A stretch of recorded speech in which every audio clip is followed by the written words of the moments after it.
S, ಜಿಲ್ಲೆಯ ಪ್ರಸಿದ್ಧ ಹಾಗೂ ಐತಿಹಾಸಿಕ ಧಾರ್ಮಿಕ ಕೇಂದ್ರವಾದಂತಹ ಶ್ರೀ ಚಾಮರಾಜೇಶ್ವರ ದೇವಸ್ಥಾನದ ಅಕ್ಕಪಕ್ಕ ಮೂಲಭೂತ ಸೌಕರ್ಯಗಳ ಕೊರತೆ ಇದೆ. ಹೀಗಾಗಿ ಪ್ರವಾಸಿಗರಿಗೆ ತೊಂದರೆ ಆಗ್ತಾ ಇದೆ, ನನ್ನ ಜಿಲ್ಲೆಯ ಜನರಿಗೆ ತೊಂದರೆ ಆಗ್ತಾ ಇದೆ ಅಂತ ಹೇಳಿ ನಮ್ಮ ಜೊತೆ ದೂರವಾಣಿ ಸಂಪರ್ಕದ ಮೂಲಕ ಮಾತನಾಡಲಿಕ್ಕೆ ಬಂದಿದ್ದಾರೆ ಕ್ವಾಲಿಟಿ ನವೀನ್, ಕರ್ನಾಟಕ ರಕ್ಷಣಾ ವೇದಿಕೆ, ಪ್ರವೀಣ್ ಶೆಟ್ಟಿ ಬಳಗ, ಚಾಮರಾಜನಗರದ ಅಧ್ಯಕ್ಷರು. ಬನ್ನಿ ಅವ್ರ ಜೊತೆ ಮಾತಾಡೋಣ. ಸರ್ ನಮಸ್ತೆ.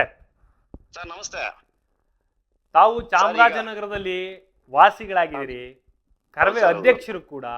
ಚಾಮರಾಜನಗರದಲ್ಲಿ ಹೆಸರುವಾಸಿಯಾಗಿರುವಂತಹ ಚಾಮರಾಜ ಕ್ಷೇತ್ರ ಏನಿದೆಯಲ್ಲ, ಶ್ರೀ ಚಾಮರಾಜೇಶ್ವರ ಸ್ವಾಮಿ ದೇವಾಲಯ ಇದೆಯಲ್ಲ, ಆ ದೇವಸ್ಥಾನಕ್ಕೆ ಬರುವಂತಹ ಭಕ್ತರಿಗೆ ಒಂದು ಶೌಚಾಲಯನೂ ಇಲ್ವಂತಲ್ಲ, ಇದು ಎಂತ ಸ್ಥಿತಿನಲ್ಲಿ ಇದ್ದೀರಿ ಸರ್ ನೀವೆಲ್ಲ?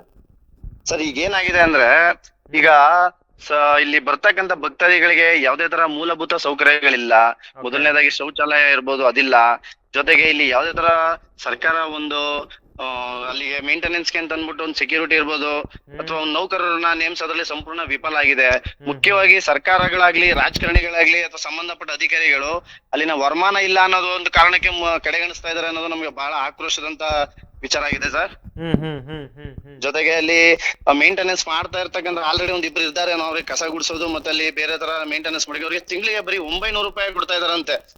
ಪಾಪ ಅವ್ರು ಹೇಗ್ ಜೀವನ ಮಾಡ್ಬೇಕು, ಅವ್ರ ದೇವಸ್ಥಾನದ ಕೆಲಸ ಮಾಡ್ಬೇಕಾ ಅಥವಾ ಹೊರಗಡೆ ಆದ್ರೂ ಮಾಡ್ಬೇಕಾ?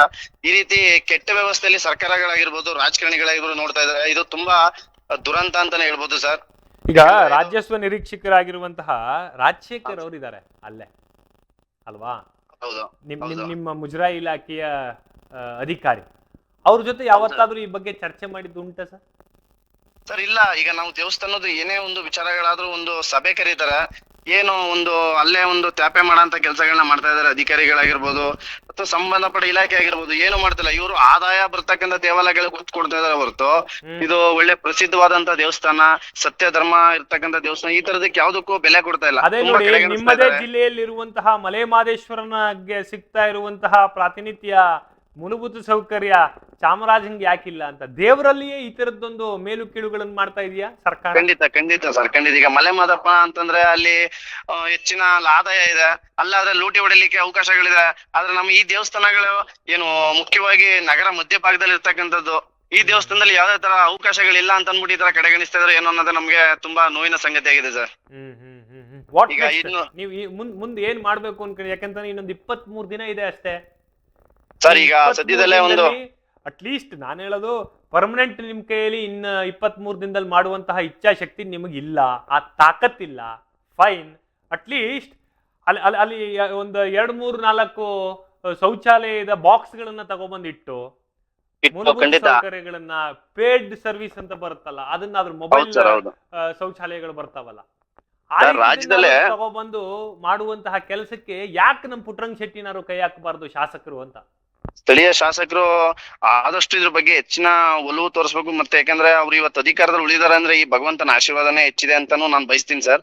ಜೊತೆಗೆ ಏನು ಇಲ್ಲಿ ಏನೇ ಸಮಸ್ಯೆಗಳೆಲ್ಲ ಇದೆ, ಇದಕ್ಕೆ ಸಂಬಂಧಪಟ್ಟ ಸ್ಥಳೀಯ ಜನಪ್ರತಿನಿಧಿಗಳಾಗಿರ್ಬೋದು, ಜಿಲ್ಲಾಡಳಿತ ಈ ನಾಳೆ ಇನ್ನೇನು ಕೆಲವು ದಿನಗಳಲ್ಲಿ ನಡೀತಕ್ಕಂಥ ರಥೋತ್ಸವಕ್ಕೆ ಒಂದು ಸಭೆಯನ್ನ ಕರೀತಾರೆ. ಆ ಸಭೆಯಲ್ಲಿ ನಾವು ಈ ಬೇಡಿಕೆಗಳನ್ನೆಲ್ಲ ಸಂಪೂರ್ಣವಾಗಿ ಇಡ್ತೀವಿ ಸರ್, ನಾವು ಸಂಘಟನೆಯಿಂದ ಮತ್ತೆ ಸ್ಥಳೀಯವಾಗಿ.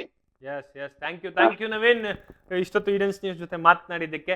ನಿಮ್ಮವರಿಂದ ಈ ಕೆಲಸ ಆಗ್ಲಿಲ್ಲ ಅಂತ ಹೇಳಿದ್ರೆ, ಮಾಲಿ ಸರಿ ಇಲ್ಲ ಅಂತಂದ್ರೆ ತೋಟ ಚೆನ್ನಾಗಿರಲ್ಲ ನವೀನ್, ನೆನಪಿರ್ಲಿ. ಖಂಡಿತ. Thank you so much. Thank you. ಕೇಳಿಸ್ಕೊಂಡ್ರಲ್ಲ ವೀಕ್ಷಕರೇ ನವೀನ್ ಅವ್ರ ಮಾತನ್ನ. ಹೊರ ಜಿಲ್ಲೆ ಹಾಗೂ ರಾಜ್ಯಗಳಿಂದಲೂ ಕೂಡ ಈ ದೇವಸ್ಥಾನಕ್ಕೆ ಬರಲಾಗತ್ತೆ. ರಾಜ್ಕುಮಾರ್ ಹೇಳ್ತಾ ಇದ್ರು, ಮಹಾರಾಜರ ದಂಡು ಬರಲಾಗಿ ಗೂನ್ಬೆನ್ ನೆಟ್ಗಾಗತ್ತೆ ಅಂತ. ಬಹುಶಃ ಈಡನ್ಸ್ ನ್ಯೂಸ್ ಈ ಸುದ್ದಿಯನ್ನ ಮಾಡ್ತಾ ಇರೋದ್ರಿಂದಲಾದ್ರೂ ಸಹ ನೀವು ಮೂಲಭೂತ ಸೌಕರ್ಯವನ್ನ ಒದಗಿಸುವಂತಾಗ್ಲಿ. ದಯವಿಟ್ಟು ಈ ಕೆಲಸ ಈಗಿಂದೀಗಲೇ ಪ್ರಾರಂಭ ಆಗಬೇಕು. ಇನ್ನೇನು ಕೆಲವೇ ದಿನಗಳಲ್ಲಿ ಜಾತ್ರೆ ನಡೆಯುತ್ತೆ, ಆ ಜಾತ್ರೆಗೆ ಮೂಲಭೂತ ಸೌಕರ್ಯವಾಗಿ ಶೌಚಾಲಯಗಳನ್ನ ಕೊಡಬೇಕು ಅಂತ ಕೇಳ್ಕೊಳ್ತಾ, ಮತ್ತಷ್ಟು ಜನ ಈಡನ್ಸ್ ನ್ಯೂಸ್ ಜೊತೆ ಮಾತನಾಡಿದ್ದಾರೆ. ಅವ್ರ ಅಳಲೇನು ನೋಡ್ಕೊಂಬರೋಣ ಬನ್ನಿ.